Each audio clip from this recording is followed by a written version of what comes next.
You see what's happening is this. You all believe money is scarce. It's not scarce. It's infinite because it's just a number. We can at any time print out as much money as we need. So that's how power works. Power has brainwashed you into thinking something that is not true. You've been taught from the first day that money is scarce, but it's not scarce, it's infinite. And no matter what I say to you, you still believe this, okay? So you have to get that out of your head. Money is not scarce, it is infinite. So why is there poverty in this world? Why are there poor people? Why are there rich people? What's the answer? Because we don't want people to all have money. The powerful people don't want that. And why? Because this is a class of ideas. So it's really important for you to pay attention and understand how these ideas connect with each other. If I'm not being clear, ask me a question. In fact, make it a habit to ask as many questions as possible, because that way you will learn more, learning will be more fun for you, and learning will be much more clear to you, okay? So let's get in the habit of asking questions. So wherever I am confusing, wherever I'm speaking too fast, wherever you don't understand, interrupt me. Okay? Let's get in the habit. All right. So, I first want to talk about Immanuel Kant. We will be discussing him a lot this semester because he is the greatest philosopher in Western history. And he taught us how the world works. And this is what he told us. He told us that we can never know the objective reality. There is an objective reality, what he calls the noumena. Okay? Or the things in themselves. That is not knowable to us. That is a world we can never access. Why? Because we perceive the world through our senses.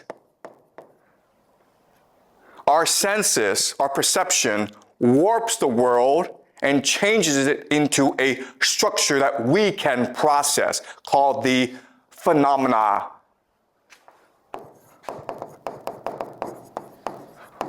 Which are the things that appear to us. Okay, so the example is time and space. Time and space do not exist outside of us. Time and space do not exist in reality. But for us to understand reality, we need to add in time and space. Okay, that's the example. All right? So, how the world works is we perceive the world, we perceive the noumena, and turn it into the phenomena for us to process. In other words, and this is really important, reality is what we imagine it to be. There is no objective reality. Reality is what we imagine it to be. Life is a constant process, a constant act of imagination.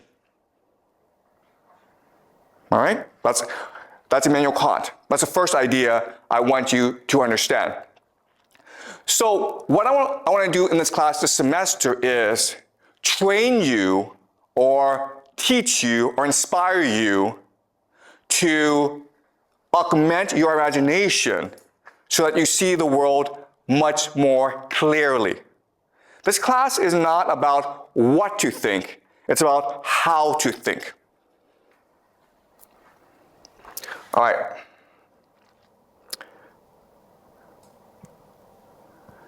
All right, so let me explain the structure of the course. So there's past, there's present, and there's future. We will be looking at all three this semester, the past, the present, and the future. We will be analyzing all three in order to construct a more objective reality for ourselves. We will not succeed, we will fail. but the process of trying will train our minds to think much more critically about the world. So let me explain how. In the present, we have geopolitics. We'll be studying geopolitics. For example, why is there war in Ukraine? Why is there war in the Middle East? What happened? We'll be studying geopolitics. And we'll try to understand why this is happening. We'll try to formulate an analytical model of geopolitics. Okay, an analytical model. We will then use this analytical model to make predictions about the future. Why do we do this? Because these predictions will tell us if our analytical model is correct or not. Okay? Does that make sense? It's no different from artificial intelligence. How do you know if your artificial intelligence, the model is correct or not? Well, you test it against reality. Okay? There's no difference between that artificial intelligence system and what we're trying to do here. And why are we doing this? Because if we're able to have an analytical model that makes correct predictions, then we can take all this and go back and analyze the past to reveal the secret history of the world. That is a project we are undertaking this semester to discover for ourselves the secret history of humanity. Because you may not know this, but all the history that you learn in school, all that history that you think you know, it is false. Okay? The history that you know, the history that you believe, it is a system implanted into your brains by powerful people. Okay? So the real question that we're looking at this semester is really, how does power work? Because if we can figure this out, then you will achieve liberation. You will achieve freedom. You understand how you're being manipulated by others, and therefore you'll be free. You'll be empowered to live the way you want to live, to see the world that is true to you. So let me give you 3 concrete examples of how power works. Okay, the first example is money. Let us do a thought experiment. I'm a bank, okay? I decide I want to open a bank.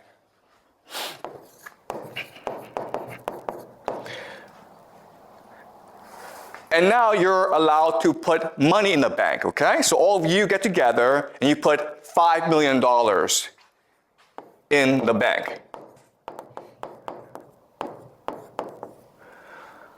Not $5 million. Now, why do you put $5 million into my bank? Because I promise you 1% interest, right? 1% interest. That's a really good deal. But now, because I owe you some money, right? I owe you 1% interest, I now need to go make money for myself. So I have a friend who's building a restaurant, and he says, I need $5 million to build a restaurant, and after a year, I will pay you back 10% interest. Okay? 10% interest. And so I make a 9% profit, and I can use that to pay my employees, to pay myself a salary, to build a new building, okay? So now I want you to think about this. I'm the bank, I got $5 million in deposit money, then I gave out a $5 million loan. Today, how much money is in the bank? Countless. Countless. How much money now do I have? I got $5 million from you guys, then I gave it out to someone else, right? So how much money is in the bank right now? 0 is 0, right? It should be 0. Logically, the answer is 0. In fact, 0 is the answer that you are taught in economics. It's what you are taught, yeah? 0 is not the answer that we taught in economics. Okay. You cannot loan all the money that you have. Like, for example, if they will have a limit like 25%, I don't know. Okay. Maybe 10%, so you can only loan like 4 million dollars. Okay, yeah, okay, really good point, okay, oh yes. Okay, so that's really good. So in economics, you learn about the idea of the fractional reserve system. Okay, what's fractional reserve? As you say, you must leave behind a certain amount of money. It could be 7%, it could be 10%, it depends on the country, okay? Let's say 10%. So theoretically, I can actually lend out $5 million. I can only lend out $4.5 million. Okay? You're right, okay? That's law as well. Okay? Actually, okay, let's say I lend out $4.5 million, okay? Now how much money do I have in the bank? Yeah, $500,000, right? Okay, so again, this is what you're taught in economics. This is what makes logical sense, right? The correct answer, what actually happens in real life, is you now have $9.5 million. Okay, that is the correct answer. This makes no sense, right? But it happens in reality. And how do we know? Because over the past 20 years, Chinese banks, like the Bank of China, the Bank of Industry and Commerce, the Agricultural Bank of China, if you Google these banks, what you will see is, these past 20 years, these banks have become the largest in the world. How did that happen? Was it because Chinese people got rich and put all the money in the bank? No, that's not what happened. What happened, guys? Supported by the country, the government. Okay, what happened was these banks start to lend money out to corporations, to government, to people, to build skyscrapers, to build roads. In other words, the banks started to create money out of nothing in order to finance China's infrastructure projects. And that's what banks are allowed to do. They're allowed to print money, create money out of nothing. Okay, does that make sense? Now the question then is, wait a minute here. That's kind of absurd. How this system come into being? How is it created? Okay, well actually, there's a very easy explanation for where we got the system from. All right, so let me explain the history and the origin of the system. So in the beginning, it was merchants who engaged in finance, because merchants needed money in order to facilitate trade. Okay? And some merchants became extremely wealthy. And when they became very wealthy, they started banks in order to support trade and other merchants. Okay, so these banks traded in gold because that was the primary source and supply of money back then. Okay, so what happened is you would come and you would put your money, your gold, in the bank for safekeeping. And the bank would give you a contract, right? A contract is just saying, thank you for giving me your gold. I promise to give back your gold at any time that you want it. And that's what we call a receipt, right? And this would allow for better and easier trade. Because now I can take this contract and I can go to England, okay? Maybe I'm based in Italy. But now I can go to England and say, listen, I need to buy cotton or bananas from you. And the person is like, well, what are you gonna give me? I'm gonna give you gold, right? So I take the receipt and I give it to you, right? And why do we do this? Because it's a lot easier than giving gold to other people. And so this system would facilitate trade throughout the world. Does it make sense? Now, I'm the bank. I have all this gold. And I want to make money with it. So I want to give it to other people. So other merchants would come to me and say, listen, I need gold. Can you lend me out gold? Right? But I say to him, yeah, but if I give you out the gold, you have a security issue. It's inconvenient for you. So why don't I give you a receipt, a contract instead? Does that make sense? Because all I need is a contract, all I need is a receipt in order to go and do trade elsewhere. Right? So by doing this, what I've done is I've doubled the gold in my bank, right? I've created money out of nothing. So the gold is still 5 million. That hasn't changed, but the receipt is now 5 million plus 5 million. So theoretically, I now have 10 million in the bank. All right? So that's how money and finance works. Now, there's a problem with this system. What's the problem with this system? What do you mean?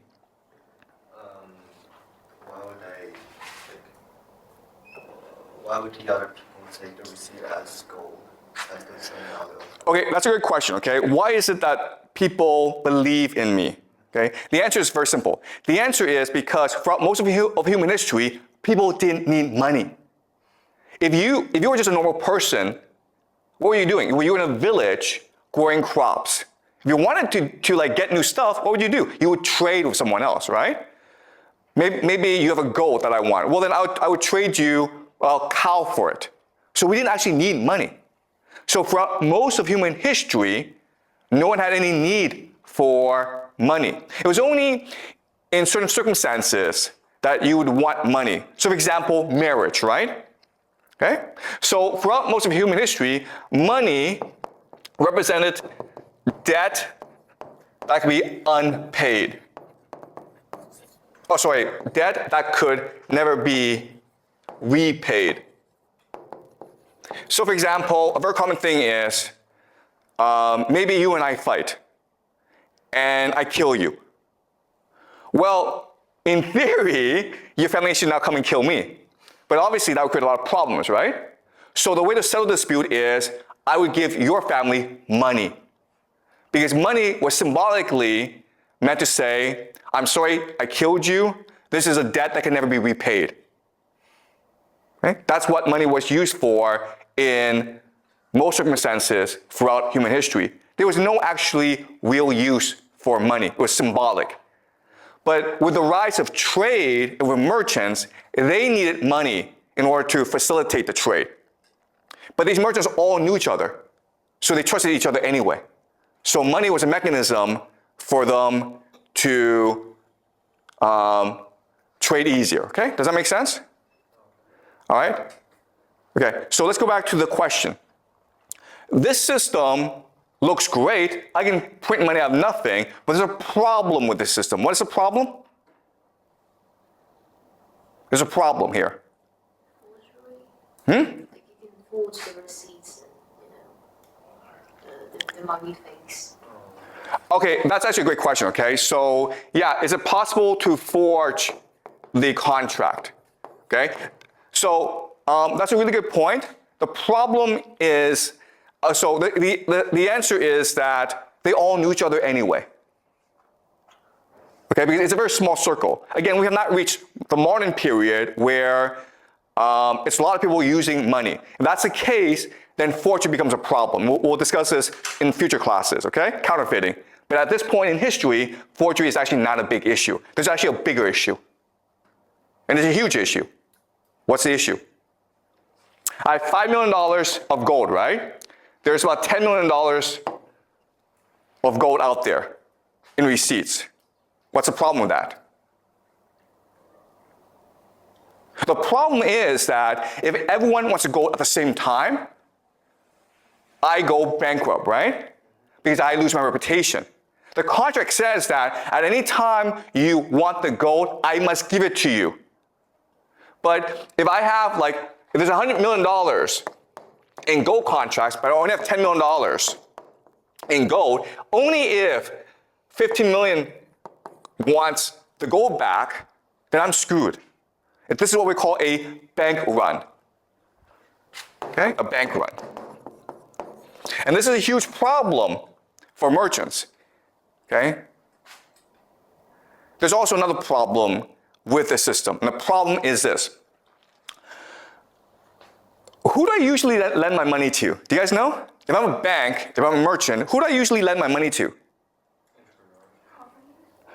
Okay, guys, today we lend the money to entrepreneurs. But back then, there really weren't entrepreneurs. There were kings and noble people. And what did they do all the time? Why did they need money? To fight wars, okay? That's why there's a demand for gold. Because if I'm a king, I need to fight a war, usually against my brother or someone else to control this territory, right? Now, the problem with this is I could get killed, in which case, oops. But also, what's much more common is the king would be like, screw you, bank, I don't need to pay you back. Okay? So there's actually a lot of risks with this system. So over time, develop a system to mitigate or reduce this risk. Okay? What would they do? What they would do is they would create cartels. Cartels are just partnerships. So maybe this bank works with another bank, throughout Europe. And the way they establish these cartels is usually through intermarriage, right? They would marry each other, they would combine together. And that way, let's say 15 million of receipts wants back the gold, but there's only 10 million. Well, guess what? You just go to another bank. Okay? And let's just say a king decides, I'm not going to pay you back, bank. Well, your bank works with other banks to establish a new enemy to kill the king to get the money back. Do you understand? And this system is what we call today central banking. And what you will learn in this class is central banking controls the world today. Okay? Now, what's really important about this system is that it's based on power. Right? And what power is, it can turn nothing, money, the contract, into everything. Okay? That's what money is. Okay, so we live in a world in which banks can print out money, right? So now, let's ask ourselves a question. Wait a minute here. If the banks can print as much money as possible, why do we have poverty? Right? Because we can just give money to poor people and they wouldn't be poor anymore. Why do we have poverty? If there's all the food in the world that we want, why are people starving still? Why? Because we don't have limited resources. Okay, so we don't have limited resources, we have scarcity, okay? Right, so that is the common answer, scarcity. We have poverty because of scarcity. But I already told you this. They can print money out of nothing. So money is infinite. Money is an infinite resource. So why do we have poor people then?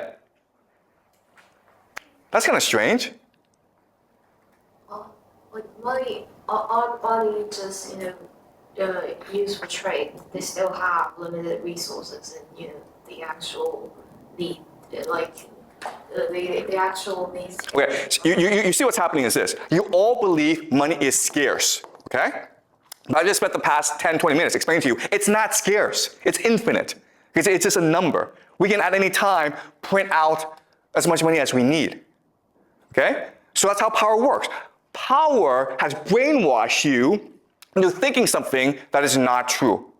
You've been taught from the first day that money is scarce.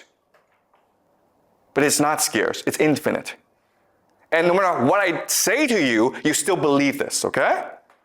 So you have to get that out of your head. Money is not scarce, it is infinite. So let's go back to the question.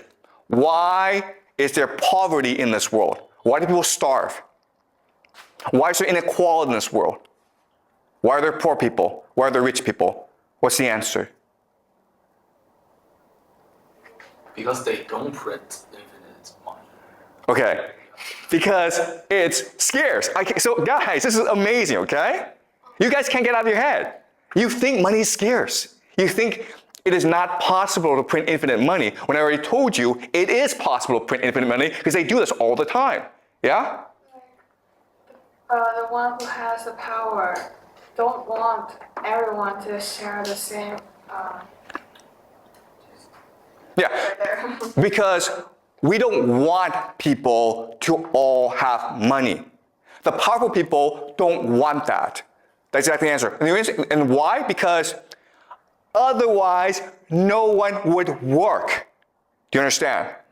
The point of putting money is not to give you money. The point of putting money is to create the illusion that money is valuable, and therefore you will work hard in order to obtain it.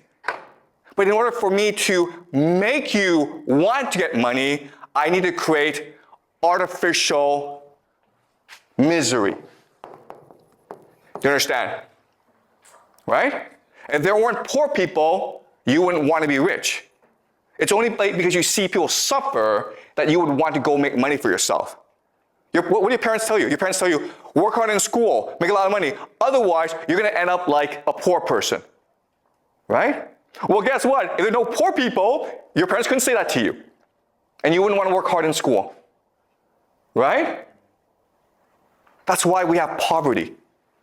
Because poverty creates the illusion that money is valuable.